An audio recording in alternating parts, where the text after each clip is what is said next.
Hi అండి అందరికీ. ఈరోజు నేను చపాతీలోకి 2 వెజిటబుల్ కర్రీస్ చూపిస్తున్నాను. 2 రకాలు. చాలా ఈజీగా చేసుకోవచ్చు. మా అన్నయ్య చూడండి చాలా బాగుందమ్మా అంటున్నారు. ఫస్ట్ వచ్చేసి క్యాబేజీ బఠానీ చూపిస్తానండి. మరొచ్చేసి అలసందల కూర. ఇది కూడా చాలా ఈజీగా చేసుకోవచ్చు. ఇప్పుడు ఎలాగో సీజన్ కదా, ఇలాగా మంచి ఫ్రెష్ వెజిటబుల్స్తో 2 రకాల కూర ఈజీగా చేసుకోవచ్చు అనమాట. నేను సింపుల్గా చూపిస్తాను. ఎంత బాగుంటుందంటే ఇప్పుడు బఠానీలు, చిక్కుడుగాయలు, అనపకాయలు, అలసందకాయలు అన్నీ చాలా తక్కువ రేటుకే దొరుకుతున్నాయి. ఫ్రెష్‌గా అనమాట. ఇలా చపాతీలోకి, ముద్దలోకి చాలా బాగుంటుంది.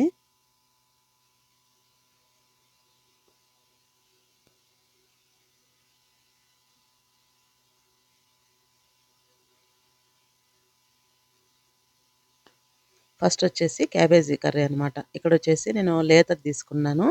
మీడియం సైజుది. దాన్ని ఇలా కట్ చేసుకోవాలి. మధ్యలో ఉంటుంది కదా, అది ఆ పార్ట్‌ని రిమూవ్ చేసుకోవాలి. ఎందుకంటే అది చాలా గట్టిగా ఉంటుంది, ఉడకదు. ఇలా కొంచెం మరీ చిన్నగా కాకుండా కొంచెం పెద్ద సైజులోనే కట్ చేసుకోవాలి. ఇలా పీసులు పీసులుగా దారాల మాదిర. ఇలాగంతా కట్ చేసుకున్నాక కొంచెం నీళ్ళలోకి సాల్ట్ వేసుకొని ఒక 10 నిమిషాలు నానబెట్టేసేయాలి ఈ క్యాబేజ్‌ని. ఇలా నానబెట్టుకున్నాక మళ్ళీ అంతా ఒక ప్లేట్‌లో తీసుకోవాలి. తీసుకొని నీళ్ళు వంచేసుకోవాలి. ఇప్పుడు వచ్చేసి ఎర్రగడ్డలు దీంట్లోకి తగినంత వేసుకోవచ్చు. అలాగే ఒక కప్పుడు పచ్చి బఠానీలు ఇలా ఉడికించుకోవాలి.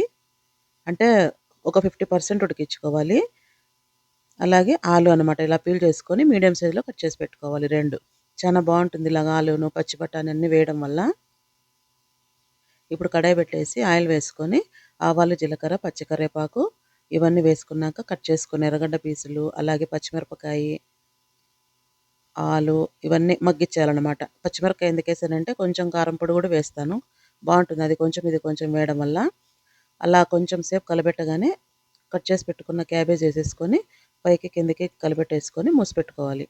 బాగా మెత్తగా మగ్గిపోతుందన్నమాట ఆలు కానీ, ఈ క్యాబేజ్ కానీ.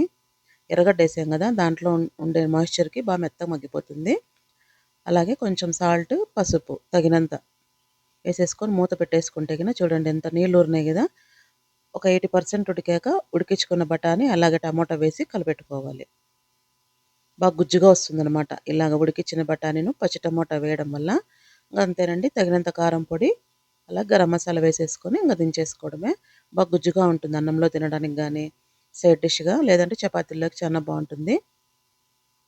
అలా కొద్దిసేపు మూసిపెట్టగానే ఒకసారి చెక్ చేసుకొని ఇంక కొత్తిమీర వేసుకొని దించేసుకోవడమే. అంతేనండి. వేడి వేడి క్యాబేజీ బఠానీ కూర రెడీ.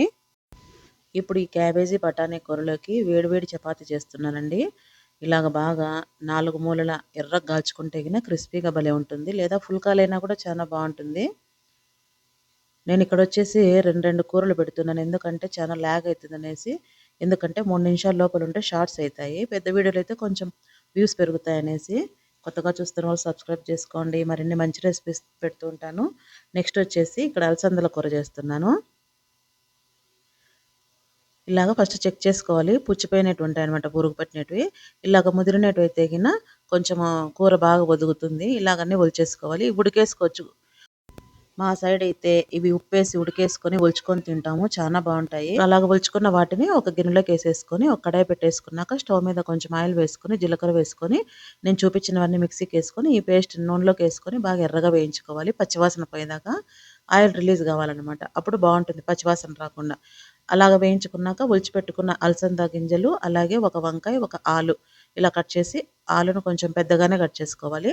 అవి వేసుకున్నాక టమోటా ఒకటనమాట. లేదా కొంచెం పెద్దదైతే ఒకటి, చిన్నవైతే 2 వేసుకున్నాక ఇంక ఉప్పు, పసుపు అలాగే ధనియాల పొడి, గరం మసాలా పొడి ఇవన్నీ వేసుకొని కలపెట్టుకుంటే గిన మెత్తగా మగ్గిపోతుందన్నమాట. ఆలులో, టమాటాలో నీరు శాతం ఉంటుంది కదా అలాగా. ఇంక అలాగే కొంచెం ఒట్టి కొబ్బరి పొడి వేస్తున్నాను. ఇవంతా కొంచెం ఉడికి గ్రేవీలాగా గుజ్జులాగా వచ్చే కోసం కొన్ని నీళ్ళు వేస్తున్నాను. వేసి మూసిపెడితే గిన మనకు కర్రీ రెడీ అయిపోతుంది. కొద్దిసేపు అయినాక చూసుకుంటే గిన ఈ మాత్రం ఉంటే చాలు. కొత్తిమీర వేసుకొని దించేసుకోవడమే. మీకు నచ్చింది అనుకుంటున్నాను. మరిన్ని మంచి రెసిపీస్తో వస్తూ ఉంటాను. సబ్స్క్రైబ్ చేసుకోండి. Thanks for watching.